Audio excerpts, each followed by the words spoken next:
Américo Martins, Diego Pavão, peço que vocês continuem comigo aqui, porque nós vamos conversar neste momento com a vice-prefeita de Florianópolis, a Mariane Matos. Ela está em Israel e integra uma comitiva oficial de políticos e secretários brasileiros e está neste momento, digamos, presa no local por conta desse acirramento do conflito que fechou o espaço aéreo na região. Vice-prefeita, primeiramente, bom dia, bem-vinda aqui à programação da CNN. Gostaria que a senhora pudesse começar contando como foi a situação, dos ataques, onde a senhora estava e como que estão as coisas neste momento.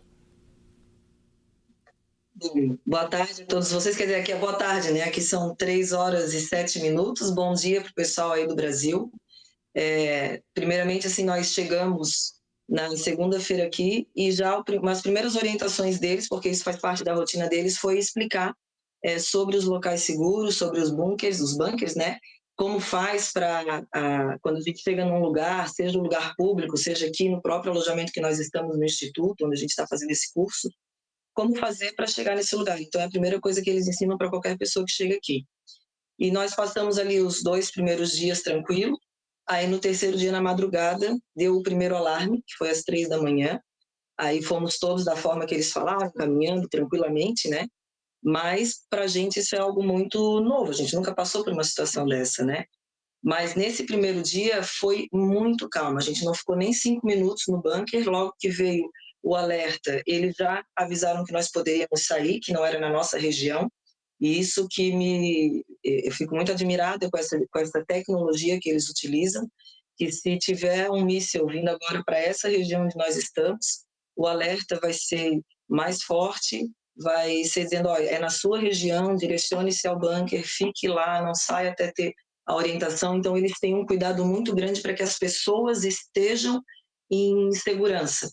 Tanto que hoje a gente estava tendo uma reunião agora com representantes da Embaixada de Israel, tirando todas as nossas dúvidas do que fazer caso alguém, porque tem um grupo que está já querendo voltar para casa, mas o espaço aéreo está todo fechado, né? Então, a gente também tem que ter consciência de que hoje eu estou num lugar que é seguro, que se tiver um alarme, eu tenho para onde ir e ficar em segurança, tem alimentação, tem energia, né? Tem internet, tem sinal de internet. Então, a gente está num lugar hoje, com essa delegação aqui, nós estamos dentro das circunstâncias que o país vive, nós estamos num lugar seguro. E foi repassado para vocês se existe algum protocolo de saída de Israel caso esse grupo queira deixar o território? Então, a gente estava numa reunião justamente falando sobre isso, que tem um grupo que estava tentando ver uma possibilidade de viajar até a Jordânia, da Jordânia ou para o Egito, ali para poder ter o espaço aéreo livre naquela região e voltar para o Brasil.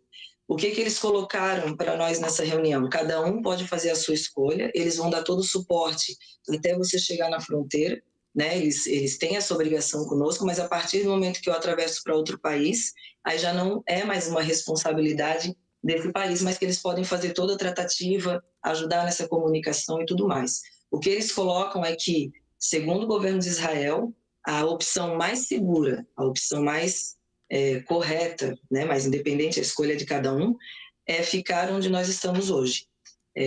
Pelo fato de ter um lugar seguro, porque eu pegar a estrada, ficar aí 2 horas na estrada, daqui a pouco tem um alarme, talvez não tenha um bunker no local que eu estiver, né? Então, e eu também tenho essa opinião, eu já tinha tomado a minha decisão que eu ficaria no grupo que vai ficar, porque eu entendo que é mais seguro, eu entendo que aqui eu tenho uma estrutura, aqui eu tenho uma rotina, aqui eu tenho pessoas me orientando o que fazer nessa situação de um alarme, de uma emergência maior, né? Como foi que a gente teve aí nas últimas madrugadas, a gente teve os alarmes bem fortes, bem para a região que nós estamos. Então, é interessante que o aplicativo, quando dá o alarme, Estevão e Diogo, né? Eles colocam exatamente no local que a gente está. Eles dizem assim, ó, tem um míssil chegando perto da sua localidade, fique atento e vá para o bunker. Daqui a pouco tem um míssil chegando na sua localidade. Fique no bunker, não sai. Então, eles têm tudo muito transparente, assim. Mesmo que seja uma notícia ruim, tu vai receber essa notícia para te ter consciência do risco que tu estás passando e que tu tem que realmente cumprir aquele protocolo.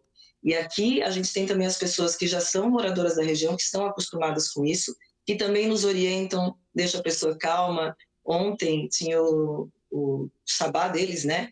E aí tinha os músicos aqui no Instituto, eles foram para o bunker junto, tentaram acalmar o pessoal, tentavam distrair um pouco para pensar em outras coisas, tocar uma música. Então eles têm essa questão da resiliência que me chama muito a atenção. Sim. Eu achei muito bonito da parte deles também, Sim. dessa questão de, ok, a gente está passando por essa emergência, mas vamos tentar, né, manter a calma, se ajudar e manter a tranquilidade nesse momento. Diego. Vice-prefeita, obrigado pela participação aqui com a gente. Eu queria saber, a comitiva foi para Israel para participar de alguns eventos, de uma conferência, pelo que eu sei. Como que está isso? Como isso foi afetado agora? Houve algum evento, algum compromisso adiado ou cancelado por causa da situação? Eu queria saber como que Israel está lidando com essa parte, né, de continuar uma vida normal em meio a essa tensão, a esses ataques. Então, esse é o principal aprendizado que a gente está tendo, né? Nós viemos a convite, essa delegação, toda a viagem ali ela foi custeada pelo governo de Israel, que nos convidou para estar aqui, conhecendo as experiências dele, trazendo as nossas, no sentido de gestão de cidade, segurança municipal, e é focado muito em municípios. Mas antes desse a gente visitou 3 municípios, conversamos com os prefeitos, vimos a sala de gerenciamento de crise que eles têm, e que aqui, no caso deles, a crise é um ataque terrorista, é a guerra. No nosso caso, por exemplo, em Santa Catarina e Florianópolis, é muito semelhante com o que a gente tem na Defesa Civil. Como a gente passou essa questão aí no Rio Grande do Sul, onde teve os alagamentos, as chuvas fortes, a gente tem que criar uma sala de gestão de crise, juntar todas as forças de uma cidade, seja infraestrutura, segurança pública, bombeiro. Então, é o mesmo modelo, só que para eles aqui o problema é outro. Né? O nosso problema é diferente do problema deles para gerenciar nessa sala. Então, a gente veio justamente para fazer essa troca de experiências e ver a gestão da cidade, com a questão da limpeza, de mobilidade urbana, iluminação pública. Por exemplo, aqui eles não têm água, só vai chover em dezembro, então eles têm todo um sistema de irrigação das cidades, que eles criam as áreas verdes. Então, é essa troca de experiência e conhecer as tecnologias que eles usam para a gestão de uma cidade. E aí, quando aconteceu os primeiros alarmes, o que aconteceu? Na sexta-feira nós iríamos fazer as visitas em Jerusalém, aí essas visitas, onde a gente teria que ter um deslocamento de ônibus, foram cancelados. A partir daí a gente começou a fazer a agenda aqui dentro do Instituto, a gente teve aulas, né, com pessoas falando dos temas do curso, mas a gente teve também aulas voltadas para a situação que a gente está vivendo aqui, por exemplo, a questão da história, a questão dos conflitos internos que tem no país. A gente teve uma palestra ontem com um agente da segurança pública, do setor de inteligência da segurança do Exército de Israel, que nos explicou toda essa questão, o que a gente está vivendo aqui, para a gente entender também, claro, né, o que isso vai impactar na história aqui da região, né, por que isso foi importante eles terem feito. Então, eu me sinto assim, extremamente acolhida, e eles são, como eu falei, a transparência é a prioridade para eles. Eles jamais vão esconder algum problema da gente, nunca passou a ser a intenção deles, né? Tanto que tudo eles colocam agora está mais sério, agora vamos prestar atenção nisso, porque não é brincadeira, né?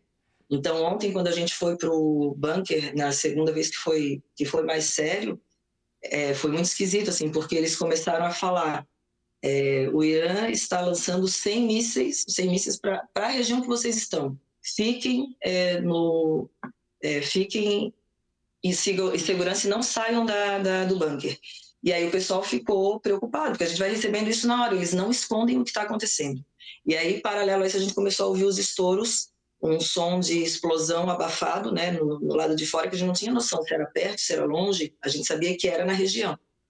Então, e depois eles foram dizendo: olha, essas explosões que vocês estão ouvindo que a gente está neutralizando esses mísseis, estamos conseguindo neutralizar. Então, tudo é colocado em tempo real.